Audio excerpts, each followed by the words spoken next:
E chegou a hora do nosso quadro de saúde e vida saudável. Oferecimento Espaço Build, fisioterapia, nutrição e estética. Biodiagnóstico. A Bio cuida de você. JK Centro Med, laboratório e vacinas. Odonto Primos, trazendo sua autoestima e confiança de sorrir de volta. Qualimed Diagnósticos, radiologia avançada. MedCenter, confiança e credibilidade em diagnósticos. Hoje, dia 25 de outubro, é o Dia Nacional de Combate ao Preconceito às Pessoas com Nanismo, um transtorno que causa baixa estatura, mas que não impedem que eles estudem, trabalhem, gerem filhos e, apesar de viverem uma rotina normal, como a de qualquer outro cidadão, as pessoas com nanismo precisam enfrentar a discriminação. A Aline estava nas últimas semanas da gestação quando descobriu que a filha Maria Esther teria acondroplasia, tipo mais comum de nanismo, que interfere não só na estatura e condições físicas, mas desenvolve ainda diversos outros tipos de problemas de saúde, como respiratórios e dores crônicas. Uma pessoa acondroplásica, ela não consegue com os próprios braços fazer a limpeza, higiene pessoal. Eles têm os acessos, a gente sabe, de locomoção, dores fortes e graves. Tem alguns que perdem a audição, que conseguem falar com dificuldade, porque a audição ela é diminuída. São várias situações que podem ocorrer e que deixam de ocorrer por conta dessas pessoas que estão lutando e procurando e pesquisando. Durante esse processo, a advogada teve conhecimento de uma medicação de alto custo para ajudar no tratamento, conhecida como Voxzogo. Depois de entrar com o processo judicial, ela conseguiu ter acesso ao remédio e começou a aplicar na Maria Esther em janeiro deste ano. A Maria Esther é a primeira criança piauiense a utilizar esta medicação. Em 10 meses de uso, utilizando diariamente, ela conseguiu não só alcançar 10 centímetros, como também ter uma melhor qualidade de vida. Eu acho que ela sente menos dores musculares, dores ósseas. A força física dela aumentou, antes ela não pulava, hoje ela consegue pular, né? Ela tem mais força, firmeza, porque ela não tinha. Além do crescimento, eu percebo um crescimento nos braços, que ela já consegue, por exemplo, a gente já consegue treinar ela para conseguir se vestir sozinha. E crianças que já tenham um histórico, já tenham passado assim, da fase de crescimento, já puberdade, 8, 9 anos, eles querem injetar, consociar o hormônio do crescimento com essa medicação para que as crianças desenvolvam mais rápido. Assim como outras pessoas, quem possui o nanismo ou qualquer outra condição é capaz de trabalhar, estudar, casar e ter filhos. Exemplo disso é a Rafaela, que é mamãe do Gabriel, de 1 ano e 7 meses. Quando eu estava grávida, que eu comecei a mostrar, né, na internet, que daí viralizou, muita gente me criticou, levei muito hater, por conta que dizia que eu não poderia ser mãe, eu não tinha direito algum de gerar uma vida, que eu era louca e outros nomes, né? Mas isso me abala um pouco, porque toda grávida abala um pouco o lado emocional já na gravidez, e com isso acabou me desestabilizando um pouco, né? Aí, mas eu não deixei me abalar, né? E segui firme.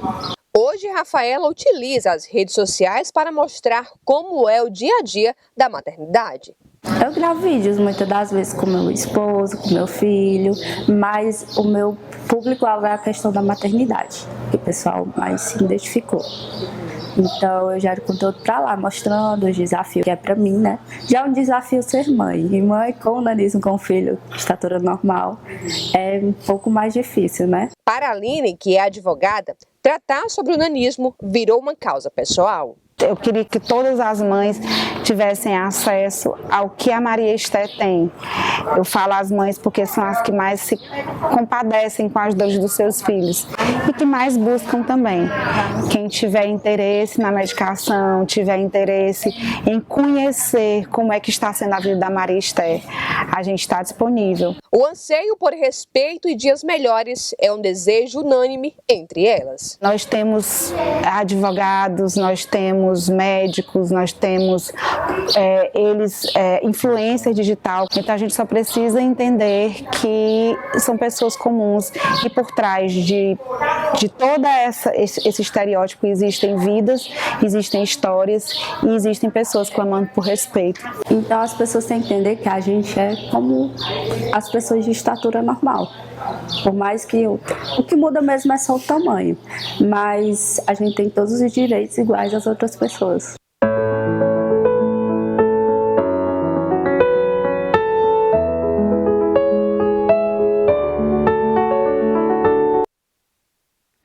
E até hoje não se sabe, né, assim, o número exato de pessoas com nanismo que vivem no Brasil. Segundo o IBGE, estima-se que seja um para cada 10 mil habitantes, né? Mas não se trata de um dado oficial. E o fato é que existem muitas dúvidas sobre essa condição, se é possível prevenir, se tem tratamento, se a pessoa com nanismo tem qualidade de vida ou não. Para responder esses e outros questionamentos, a gente está recebendo aqui no nosso estúdio o endocrinologista Leonardo Maia, que vai explicar um pouco melhor sobre essa condição, não é isso, doutor? Seja muito bem-vindo ao nosso quadro Vida Saudável. Obrigado pelo convite, bom dia a todos os que estão nos vendo. O nanismo é uma condição onde a pessoa tem uma baixa estatura extrema. As causas dessa baixa estatura são diferentes e por isso há formas diferentes de nanismo. Quando a gente fala, por exemplo, no caso que foi mostrado de acondroplasia, é uma situação onde a gente tem uma modificação nas cartilagens de crescimento que elas se fecham mais rapidamente do que o normal. Elas têm um crescimento, uma maturação mais rápida. E com isso, você tem uma desproporção no crescimento. Graças a Deus, hoje a medicina ela evoluiu bastante. Para você ter uma ideia, o primeiro caso de acondroplasia que eu peguei, assim que eu voltei da minha residência médica, a gente não tinha muito o que fazer. Isso eu estou falando de um intervalo de 19, 20 anos. Mais recentemente, as pesquisas estão avançando e realmente agora há uma medicação que ela atua no cerne do problema.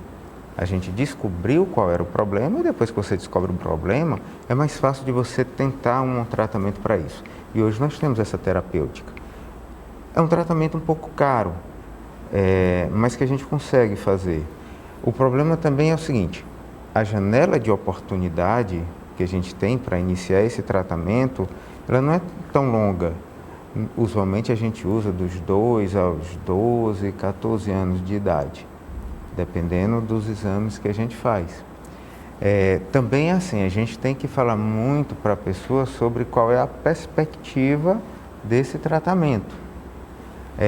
Você vai dar uma qualidade de vida melhor para o paciente com acondroplasia.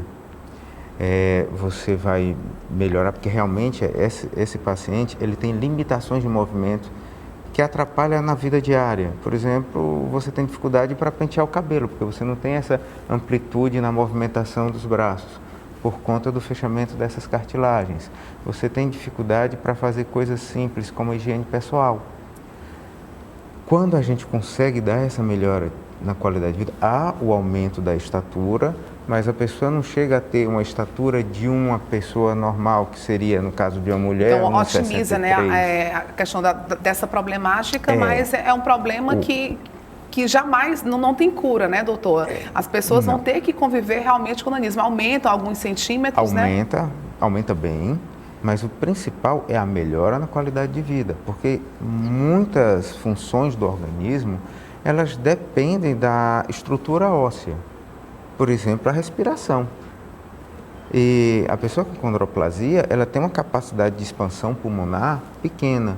Então, ela está mais sujeita a várias infecções pulmonares, a insuficiência respiratória. E quando você consegue melhorar isso, você dá uma sobrevida maior a esses pacientes. Doutor, e a partir de que momento pode ser feito o diagnóstico? No pré-natal já dá para identificar que essa criança ela vai ter nanismo? Sim, porque as manifestações começam na fase tardia do desenvolvimento do feto, que é quando o feto cresce mais. E quando você tem esse crescimento final, você começa a ver algumas desproporções. E aí você consegue detectar. Agora, e o tratamento? Bem, o tratamento hoje ele é aprovado para crianças acima de 2 anos de idade, certo? Por que acima de 2 anos? Porque as pesquisas foram feitas a partir daí. A gente sempre tem travas éticas para fazer uma pesquisa. Fazer pesquisa em criança é difícil por questões éticas. Qual é a mãe que vai dar seu filho para ser cobaia num experimento, certo? E quanto mais novo, mais uma medicação pode ter efeitos adversos. Então, assim, hoje a gente tem segurança para usar em crianças acima de 2 anos.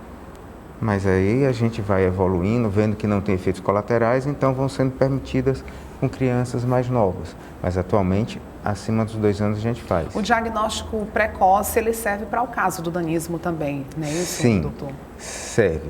Agora, uma coisa que a gente precisa saber é qual o tratamento adequado para aquela pessoa. E para isso, antes de iniciar o tratamento, a gente faz uma análise genética. Tem aí uns exames que são realizados para detectar se aquela pessoa tem a acondroplasia, se ali é simplesmente uma deficiência de hormônio de crescimento. Tem muito isso, né? Muitos pais confundem, né? Às vezes o nanismo com esse distúrbio que dificulta o crescimento da criança. Então, assim, a gente primeiro tem que diferenciar, até porque o tratamento de um é totalmente diferente do tratamento de outro.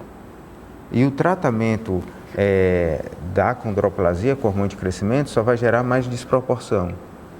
E o tratamento de deficiência de hormônio de crescimento, de uma baixa estatura por uma causa hormonal, com a medicação para acondroplasia, não vai surtir nenhum efeito. Ou seja, um adulto, né, que tem nanismo, nunca fez um tratamento, ele pode fazer esse tratamento? Tem um tratamento específico? É como eu falei, a gente tem uma janela de oportunidade. Acima dos 12, 13 anos, a resposta já é pífia. Então, assim, a gente tem essa janela entre 2 e 12 anos para começar o tratamento. Na adolescência, no caso. A gente até está assim, interrogando se iniciar o tratamento em uma pessoa com 11 anos, com 12 anos, tenha alguma validade, porque é um custo muito caro. E cerca de 400 mil reais por mês, né, doutor, essa medicação? Se esse benefício para uma criança com 11 anos, com 12 anos, vai surtir o efeito desejado para um investimento tão caro. Ok, doutor, pois a gente agradece os seus esclarecimentos a respeito, né, do tratamento com as pessoas com nanismo. A gente viu aí na reportagem que existe sim um tratamento, porém ainda é um pouco inacessível, né? O senhor estava me falando que pouco mais de 200 pessoas no Brasil, né, isso faz esse tratamento? Na verdade, são menos Menos de 100, de 200? Menos de 100 pessoas.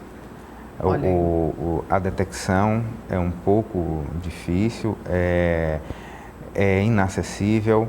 Uma boa parte da classe médica não sabe que existe esse tratamento, então muitas pessoas até são diagnosticadas, mas não são tratadas por desconhecimento. Bem, pois então fica, né? Inclusive aqui no Piauí, apenas a pequena Esther faz esse tratamento. Então, infelizmente, o tratamento para o nanismo no nosso estado ainda está inacessível, né, doutor? Então, a gente agradece pelos seus esclarecimentos no nosso quadro Vida Saudável.